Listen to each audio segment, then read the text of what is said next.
ശബരിമല സ്വർണ്ണക്കവർച്ച കേസിൽ തന്ത്രിയെ മനഃപൂർവ്വം കൊടുക്കാനുള്ള ശ്രമങ്ങളാണ് ഇപ്പോഴും തുടരുന്നത്. ഈ വിഷയമാണ് നമ്മൾ ചർച്ച ചെയ്യുന്നത്. നമ്മൾക്കൊപ്പം ഈ ജനകീയ സംവാദത്തിൽ BJP പ്രതിനിധി ശ്രീ പി ശ്യാംരാജ് കൂടി ചേരുന്നു. ശ്രീ ശ്യാംരാജ്, ഇവിടെ നമ്മൾ കാണേണ്ട ഒരു കാര്യം, ഇപ്പോൾ ഏറ്റവും അവസാനം നിയമമന്ത്രി പറഞ്ഞിരിക്കുന്നു, അങ്ങനെ വിജിലൻസ് കോടതിക്ക് ഒരാൾക്ക് ജാമ്യം ലഭിക്കുമ്പോൾ ഇങ്ങനെയൊക്കെ അഭിപ്രായം പറയാമോ? അതൊക്കെ സുപ്രീം കോടതിയല്ലേ പറയേണ്ടത്. വിജിലൻസ് കോടതി അങ്ങനെ പറയുന്നത് ശരിയാണോ എന്ന് നിയമമന്ത്രി ചോദിക്കുന്നു. അത് മാത്രമല്ല, തന്ത്രിക്ക് ജാമ്യം നൽകിയതിനെതിരെ SIT ഇപ്പോൾ ഹൈക്കോടതിയെ സമീപിക്കാൻ ഒക്കെ പോവുകയാണ്. ഈ കേസിൽ ജാമ്യം ലഭിച്ച വാസുവിന് ജാമ്യം ലഭിച്ചതിനോ മുരാരി ബാബുവിന് ജാമ്യം ലഭിച്ചതിനോ ഒന്നും യാതൊരു തർക്കവുമില്ല. അതിലൊരു അപ്പീലും പോകുന്നില്ല, ഒരു എതിർവാദവുമില്ല. ഇവിടെ കൃത്യമായി തന്ത്രിക്ക് ജാമ്യം ലഭിച്ചതിലാണ് ഇപ്പോൾ ഭരണപക്ഷത്തുള്ളവർക്ക്, പ്രത്യേകിച്ചും അന്വേഷണ സംഘത്തിന് കടുത്ത വിഷമമുള്ളത്. ശ്രീ ശ്യാംരാജ്, സർക്കാർ വെറുതെ തീക്കൊള്ളി കൊണ്ട് തലചൊറിയരുത്. ഒരു അനാവശ്യമായിട്ടുള്ള ഒരു വിവാദത്തിലോട്ട് അല്ലെങ്കിൽ അത്തരത്തിലുള്ള ഒരു പ്രവർത്തനത്തിലോട്ട് പോകരുത്. എല്ലാത്തിനും ഒരു മര്യാദയുണ്ട്, ഒരു മാന്യതയുണ്ട്. അപ്പൊ ആ മാന്യതയ്ക്ക് അപ്പുറത്തേക്ക് പ്രവർത്തിക്കാനോ സംസാരിക്കാനോ വേണ്ടിയിട്ട് പാടില്ല. ഇതെന്താ ഇപ്പൊ നടന്നുകൊണ്ടിരിക്കുന്നത്? എനിക്കതിനകത്ത് മനസ്സിലാവുന്നില്ല. കാരണം ഈ ഒരു കൊള്ളയുടെ തുടക്കക്കാരനായിട്ടുള്ള, ഈ കൊള്ളയുടെ എപ്പിസെന്റർ ആയിട്ടുള്ള ഉണ്ണികൃഷ്ണൻ പോറ്റിക്ക് സ്വാഭാവിക ജാമ്യം കൊടുക്കാൻ വേണ്ടിയിട്ട് കുറ്റപത്രം പോലും കൊടുക്കാതെ ഗൂഢാലോചന നടത്തിയിട്ടുള്ള ഈ ആളുകൾ, ഈ സർക്കാരും ഈ സർക്കാർ സംവിധാനങ്ങളും SIT എല്ലാം അതിനെതിരെ ഒരു അക്ഷരം വേണ്ടിയിട്ടില്ല. ഇതുവരെ ഉണ്ണികൃഷ്ണൻ പോറ്റിക്ക് ജാമ്യം കിട്ടിയത് തെറ്റാണെന്നോ SIT കുറ്റപത്രം കൊടുക്കാത്തത് ശരിയായില്ലെന്നോ എന്നൊന്നും ഒരക്ഷരം മിണ്ടാത്ത സർക്കാർ ഇത് തന്ത്രിയുടെ കാര്യത്തിൽ തിളയ്ക്കുന്ന എന്തിനാ? തന്ത്രിനെ മാത്രം ജയിലിടുന്നത്ര വാശി എന്തിനാ? ഇനി തന്ത്രിക്കെതിരെ മാത്രം അപ്പീലിന് പോകാനുള്ള കാരണം എന്താ? ഇതൊക്കെ സാധാരണ അരിയാഹാരം കഴിക്കുന്ന മലയാളിക്കൊക്കെ മനസ്സിലാവും. മലയാളി എത്രമാത്രം അരി കഴിച്ചിട്ട് ചപ്പാത്തിയാക്കി എന്ന് പറഞ്ഞാലും ഈ അരി കഴിക്കുന്ന മലയാളികൾക്ക് ഇതൊക്കെ മനസ്സിലാവും. ഇതൊരു പരിധി വിട്ടിട്ട് ഇവരിങ്ങനെ പോകാൻ വേണ്ടിയിട്ട് പാടില്ല. ഇത് ശരിയായിട്ടുള്ള ഒരു നടപടിയുമല്ല. കാരണം ഏകപക്ഷീയമായിട്ടുള്ള ഇങ്ങനത്തെ ഒരു ഹിന്ദു ആചാര്യന്മാർക്ക് നേരെയുള്ള ആക്രമണം അല്ലെങ്കിൽ ഒരു ദ്രോഹം, അതൊന്നും നമുക്ക് ഒരിക്കലും അംഗീകരിക്കാൻ വേണ്ടിയിട്ട് പറ്റുകയില്ല. സ്വാഭാവികമായിട്ട് നമ്മളിപ്പോ ഒന്ന് ആലോചിച്ച് നോക്കും. ഇപ്പോ കേരളത്തിലെ BJP ആയിക്കോട്ടെ, അല്ലെങ്കിൽ കേരളത്തിലെ വിവിധ ഹൈന്ദവ സംഘടനകളായിക്കോട്ടെ, അവരെല്ലാവരും തുടക്കത്തിൽ പറഞ്ഞിട്ടുള്ള നിലപാട് എന്ന് പറഞ്ഞിട്ടുണ്ടെങ്കിൽ തന്ത്രി തെറ്റ് ചെയ്തിട്ടുണ്ടെങ്കിൽ തന്ത്രി ശിക്ഷിക്കപ്പെടും എന്ന് തന്നെയാണ്. കാരണം ഹൈന്ദവ സംഘടനകൾക്കോ കേരളത്തിലെ ഹിന്ദു സമൂഹത്തിനോ എതിർത്തൊരു അഭിപ്രായം ഉണ്ടായിരുന്നില്ല, BJP എതിർത്തൊരു അഭിപ്രായം ഉണ്ടായിരുന്നില്ല. പക്ഷേ പ്രാഥമികമായിട്ട് തെളിവിന്റെ കണിക പോലും ഇല്ല എന്ന് കോടതി കണ്ടെത്തിയതിനെ തുടർന്നിട്ട് ഈ ജാമ്യം, സ്വാഭാവികമല്ലാത്ത തരത്തിലുള്ള ജാമ്യം തന്ത്രിക്ക് നൽകപ്പെട്ടപ്പോൾ അതിനെതിരെ തന്ത്രി ഇനി ജയിലിൽ കൊണ്ട് ഇട്ടേ ഞങ്ങൾ അടങ്ങൂ എന്നൊക്കെ സർക്കാർ പറഞ്ഞ് അതങ്ങോട്ട് അംഗീകരിച്ചു കൊടുക്കാനൊക്കെ നല്ല പാടാ.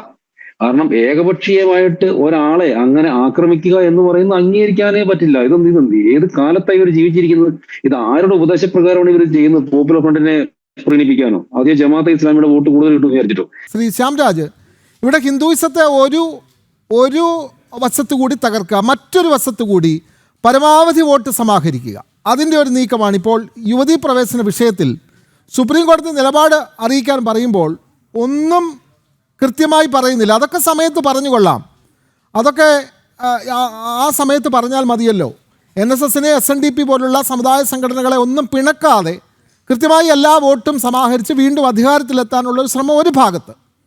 മറുഭാഗത്ത് ഇത്തരത്തിലുള്ള തന്ത്രി കുടുംബങ്ങളെ പോലുള്ള അല്ലെങ്കിൽ ഹൈന്ദവ വിശ്വാസങ്ങളെ തച്ചു തകർക്കാനുള്ളൊരു ശ്രമം മറുഭാഗത്ത്.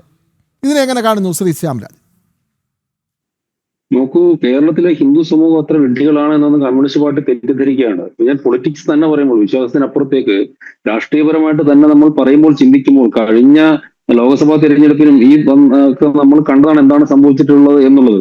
കമ്മ്യൂണിസ്റ്റ് പാർട്ടിയുടെ സംസ്ഥാന കമ്മിറ്റിക്ക് ഇരിക്കുന്ന സമയത്ത് അവരുടെ റിപ്പോർട്ടുകളിൽ തന്നെ പറയുന്നുണ്ട് എങ്ങനെയാണ് ഹിന്ദു സമൂഹത്തിന്റെ വോട്ട് അവരിൽ നിന്ന് ഷിഫ്റ്റ് ചെയ്യപ്പെട്ടിട്ടുള്ളത് എന്ന്.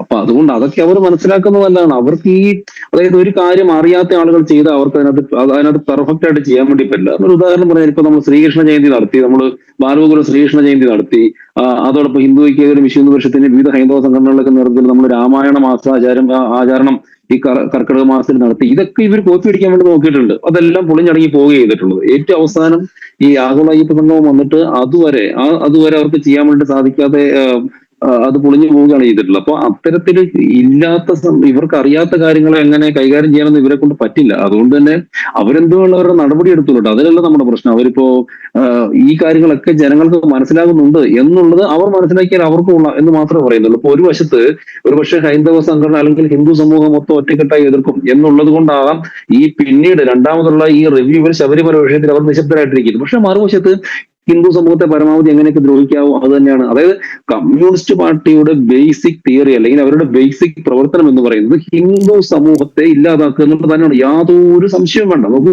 ഇവിടെ ഹിന്ദു സമൂഹത്തെ ഒരുപക്ഷെ ഈവൻ പൊളിറ്റിക്സ് സംസാരിക്കുമ്പോൾ തന്നെ പൊളിറ്റിക്കലി ഹിന്ദു സമൂഹത്തെ അടുപ്പിക്കാനെന്ന് അവർ പ്രചരിപ്പിച്ച രീതിയിൽ ആഗോള അയ്യപ്പ സംഗമം നടക്കുമ്പോൾ പോലും അവിടെ അവരുടെ കണ്ണ് മുഴുവൻ ആ ആഗോള അയ്യപ്പ സംഗമത്തിൽ എങ്ങനെ പണം കട്ടെടുക്കാം, എങ്ങനെ പണം കൊള്ളയടിക്കാം എന്നുള്ളതായിരുന്നു. ഇവിടെ ദേവസ്വം ബോർഡ് വന്ന സമയത്ത് കേരളത്തിലെ കമ്മ്യൂണിസ്റ്റുകാരൊക്കെ പറഞ്ഞത് എന്താ, അല്ല ഇക്കാലം അത്രയും കേരളത്തിലെ കമ്മ്യൂണിസ്റ്റുകൾ പറഞ്ഞുകൊണ്ട് നടന്നത് എന്താണ്, ചില ഹിന്ദു വിഭാഗത്തിലെ ചില ആളുകൾക്ക് ക്ഷേത്രങ്ങളെ സംരക്ഷിക്കാൻ വേണ്ടിയിട്ട് പറ്റുന്നില്ല, അവർ ക്ഷേത്രക്കൊള്ളകൾ നടത്തുന്നു, അതുകൊണ്ട് സർക്കാരിന്റെ നേതൃത്വത്തിൽ നോക്കിയിട്ടുണ്ടെങ്കിൽ ക്ഷേത്രങ്ങളെയൊക്കെ കൃത്യമായിട്ട് നോക്കി പരിപാലിച്ച് കൊണ്ടുപോകാൻ വേണ്ടിയിട്ട് പറ്റും, അതുകൊണ്ട് അത്തരത്തിലുള്ള യാതൊരു കൊള്ളകളും ഒന്നും ഉണ്ടാവില്ല എന്ന് പറഞ്ഞിട്ട് ദേവസ്വം ബോർഡ് വന്നിട്ട് ആ ദേവസ്വം ബോർഡിനെ ഉപയോഗിച്ച് എനിക്ക് തോന്നുന്നു രാജ്യം തന്നെ കണ്ട ഏറ്റവും വലിയ അമ്പലക്കൊള്ളയാണ് കമ്മ്യൂണിസ്റ്റ് പാർട്ടിയുടെ നേതൃത്വത്തിൽ നടത്തിയിട്ടുള്ളത്. ഇത് രാജ്യം കണ്ട ഏറ്റവും വലിയ അമ്പല കൊള്ളയാണെന്നേ.